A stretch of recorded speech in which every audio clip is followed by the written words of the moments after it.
Reference से आप नहीं समझ पाओगे, आपको उसको इंटरप्रेट करना ही पड़ेगा। आप पीवाईक्यूज अभी भी रेलेवेंट रहते हैं या नहीं रहते, कि पीवाईक्यूज एक्चुअल में कहाँ पे फेल कर रहे हैं हमको। यहाँ प्रेजेंट यूपीएससी प्रीलिम्स का जो पेपर आया था 2025 में, उसपे कई सारे सवाल उठ रहे हैं जिसपे क्वेश्चन रेज किया जा रहा है मोस्ट ऑफ द एस्पिरेंट्स के द्वारा कि क्या पीवाईक्यूज अभी भी रेलेवेंट रहते हैं या नहीं रहते।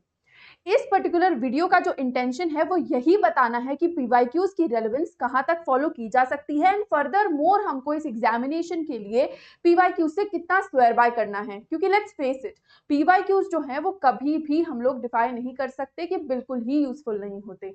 कहीं ना कुछ हमको सीखने को मिल ही जाता है और हमको उसी रिस्पेक्ट में इस पर्टिकुलर एग्जामिनेशन से हमने जो भी सीखा उस हिसाब से पीवाईक्यूज को कैसे इस्तेमाल करना है वो आज हम इस वीडियो में जानेंगे। तो आपको करना बस यही है कि इस वीडियो के अंत तक मेरे साथ बने रहना है, जिससे हम सारी लर्निंग्स जो है वो बाइफरकेट कर पाएं।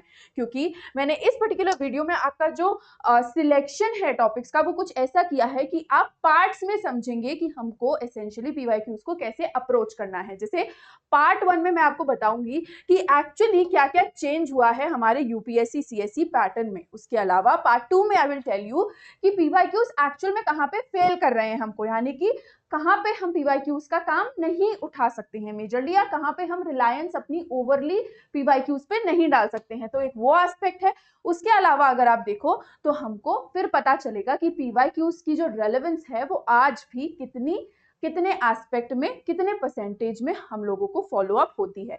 तो चलिए बिना किसी देरी के वीडियो की शुरुआत करते हैं और डिस्कस करते हैं अपने पार्ट 1 को सबसे पहले, जिसमें कि हम डिस्कस करेंगे कि एक्चुअल में क्या क्या चीजें चेंज हुई। तो यूपीएससी सीएससी प्रीलिम्स 2025 में अगर आप देखो इन पर्टिकुलर, तो हमको देखने को मिलता है कि क्वेश्चन नंबर 97, जैसे कि हमको यहाँ पे डिफरेंस पूछा गया था रशिया और अलास्का के बीच में, जो कि हमारी एक अंडरस्टैंडिंग को पूछता है, एक अंडरस्टैंडिंग को समझने की कोशिश करता है about our longitude, international date line, और मियरली फैक्ट्स को केटर नहीं करता। तो इन सारे क्वेश्चन से मेजरली आप समझ सकते हो कि कैसे यूपीएससी जो है वो अब डाइव कर रहा है हमारा थोड़ा डेप्थ में। ठीक, पैसेज बेस्ड क्वेश्चन बहुत ज्यादा बढ़ गए थे इस बार, जो कि डायरेक्ट इन्फरेंस से आप नहीं समझ पाओगे, आपको उसको इंटरप्रेट करना ही पड़ेगा। अच्छा, माइंड यू यहाँ पे हम जीएस और सीसैट दोनों ही जो हमारे पेपर्स हुए, पेपर 1 और पेपर 2 दोनों की ही बात कर रहे हैं। ठीक है, मूविंग ऑन, हमारे पास आता है कि हमको एक स्लाइडर ज्यादा टिल्ट देखने को मिली एनवायरमेंट के प्रति, क्लाइमेट के प्रति और इकोनॉमी के प्रति। साइंस टेक भी काफी एक हेवियर पोर्शन लेके आया था, लेकिन एनवायरमेंट, एग्रीकल्चर, इकोनॉमी, ये 3 सब्जेक्ट्स ने बहुत बड़ा गेम चेंजर का जैसा रोल प्ले किया। क्योंकि अगर आप देखो तो we got questions from green investment, we got questions from net zero carbon, economy, food system, agriculture stagnation. और अगर आप देखो तो इन सब्जेक्ट्स में पीवाईक्यूज को मोस्टली सेपरेट ही रखा जाता है। रीजन बीइंग कि ये इंटरडिसिप्लिनरी तो है ही, साथ साथ इनकी जो करंट रेलेवेंस है ना वो भी बहुत ज्यादा हाई है। तो उस रिस्पेक्ट में अगर आप देखो तो अगेन पीवाईक्यूज का रेलेवेंस यहाँ पे थोड़ा सा कम हो गया। ठीक है, following which we also had a lot many questions about assertion reasoning, जहां पे हमको assumption based MCQs मिले। अगर आप देखो तो they were CSAT style, यानी कि आपको अगर statement 1, 2 and new pattern of the question statement 3 type question मिले हैं, तो आपको देखना है whether or not the other 2 statements are actually explaining the number 1 statement that we are talking about herein। तो उस रिस्पेक्ट में आपका जो actual being present in the moment वाला एस्पेक्ट था वो यहाँ पे टेस्ट हुआ, जिससे कि आपकी रियल टाइम प्रॉब्लम सॉल्विंग की जो एक्चुअल में एस्पेक्ट है वो असेस की गई। तो उस रिस्पेक्ट में अगर आप देखो तो हमारी अंडरस्टैंडिंग को भी टेस्ट किया गया एंड हमारे एक्चुअल में being present in the moment वाली एस्पेक्ट को भी टेस्ट किया गया यहाँ पे। उसके बाद हम अगर बात करें सीसैट की, जहाँ पे मैथ्स और रीजनिंग सेक्शन के बारे में हम देखें तो it was way more trickier than previous times. हमने काफी सारे क्वेश्चन देखे जिसमें हमको ट्विस्ट देखने को मिला, क्योंकि रियल टाइम लॉजिक पे वो सारे बेसिकली वर्कड अप थे।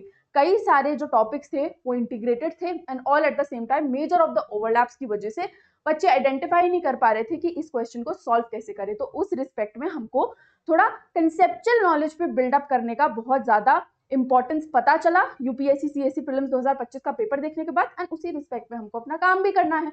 तो हमने ये सारी चीजें जो थी वो मेजरली सीखी। और ये सारी जो सीख है वो इंटीग्रेट होगी हमारे फाउंडेशन कोर्सेज में। तो हमारे जो 19,999 का ऑफर था, it has got an extension, it is a limited time period extension, जिसमें कि आपको हमारा जितना भी जीएस और सीसैट का कोर्स है, all batches, all educators, all languages, वो आपको बिल्कुल मिलते हैं। आपको करना बस यही है कि जब आप हमारे प्लेटफॉर्म पे जाएं सब्सक्राइब करने के लिए, तब आपने कोड यूज करना है NST Live, जिसके बाद आपको मैक्सिमम डिस्काउंट भी मिल जाएगा एंड आपकी जो यूपीएससी सीएससी की तैयारी है, आपका जो प्रेपरेशन है, उसमें आपको हैंड होल्डिंग और अकाउंटेबिलिटी दोनों ही मिल जाएगी। अगर मैं आपको बताऊं तो हमारे जो बैचेस हैं वो आज से ऑलरेडी लॉन्च हो गए हैं। हमारे 31 मई से जो बैचेस थे वो हमने ऑलरेडी इंटीग्रेट कर दिए हैं। हालांकि new batches are also launching soon and उसी रिस्पेक्ट में अगर आप देखो तो हमारे ऑप्शनल कार्निवल का एक्सेस भी आपको यहाँ पे मिल जाता है। अब हम बात करते हैं पार्ट 2 की, जहां पे हमको पता चलता है कि PYQs हमको एसेंशियली कैसे फेल अप कर रहे हैं, हम कैसे इस पर्टिकुलर सिचुएशन को एड्रेस कर रहे हैं। तो अगर आप देखो तो हमारा जो PYQ स्टाइल है, जो पहले की अपेक्षा में हुआ करता था वर्सेस जो हमारा प्रेजेंट ट्रेंड है, वो कुछ इस प्रकार दिखाई देता है। अगर आप नोटिस करें तो PYQs में हम लोगों को देखने को मिला कि हम फैक्चुअल रिकॉल से क्वेश्चंस बना सकते थे, स्टैटिक मैप्स और फैक्ट्स भी हमको पूछे जाते थे, स्ट्रेट फॉरवर्ड इकोनॉमी से क्वेश्चन, करंट अफेयर से भी आते थे, but there were many questions जो स्ट्रेट फॉरवर्ड भी आया करते थे, क्लियर वन लाइन आंसर्स भी हमको मिलते थे एंड मैथ्स सिंपलर होती थी। मैं ये नहीं कहूंगी कि सिंपलेस्ट होती थी, बट कंपैरेटिवली अगर हम देखें, वाइल हम प्रेजेंट ट्रेंड्स देखें तो डीप इन्फरेंसेस का हमको यूज करना पड़ा इस बार के जो हमारा पेपर था उसको सॉल्व करने के लिए। जियो टेम्पोरल लॉजिक हमको देखने को मिला, जिसमें कि हम लोग सिंपली चीजें फैक्ट्स के बेसिस पे सॉल्व नहीं कर पा रहे थे, हमको इन डेप्थ नॉलेज होनी चाहिए थी। We had interlinkages between economy, environment and society, जिसके पर्सपेक्टिव से हमको एक मल्टी डिसिप्लिनरी अप्रोच इनकलकेट करने का आइडिएशन मिलता है। साथ ही साथ the topics were very interpretive and the options were very debatable. सब लग रहा था ये भी सही है, ये भी सही है, ये भी सही है, बट अल्टीमेटली कुछ और ही उत्तर निकला। We need to have applied logic, puzzles and traps को ओवरकम करने की हमारी एबिलिटी, क्योंकि अगर ये नहीं तो फिर सवाल जो है वो सॉल्व नहीं। Following which let's now talk about कि कैसे हम लोग फिर एसेंशियली PYQs का इस्तेमाल कर सकते हैं, राइट? क्योंकि यूपीएससी सीएससी 2025 का जो पेपर था वो कंप्लीटली ये निगेट नहीं करता फैक्ट कि आप बिल्कुल ही रिलाई नहीं कर सकते हो। मैं आपको बताती हूँ कि गोइंग फॉरवर्ड हमको कैसे मेजरली अपना जो PYQ है वो इस्तेमाल करना है। So in order to understand how you need to go about it, you need to understand the pattern of framing. आपको डिजाइन देखने की जरूरत है, डिजाइन एनालिसिस करने की जरूरत है कि यूपीएससी आपको मेजरली कैसा एक्चुअल में सोर्स आउट करके देता है, जो आपका पूरा स्ट्रक्चर होता है।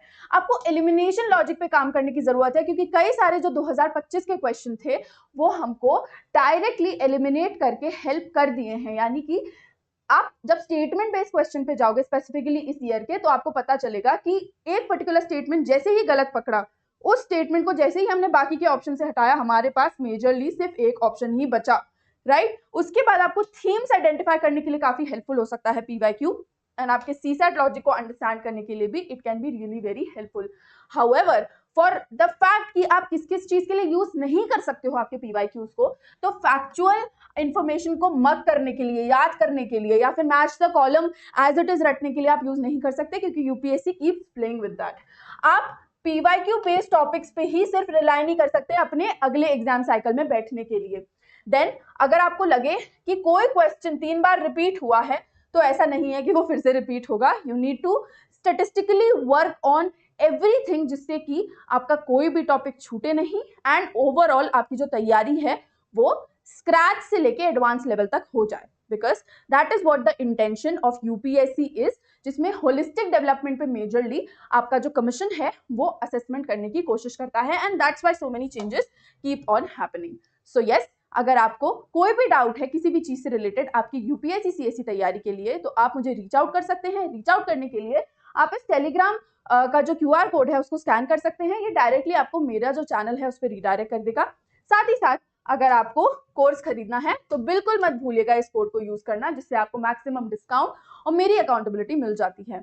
For now this is it for today's video. Thank you so very much for watching.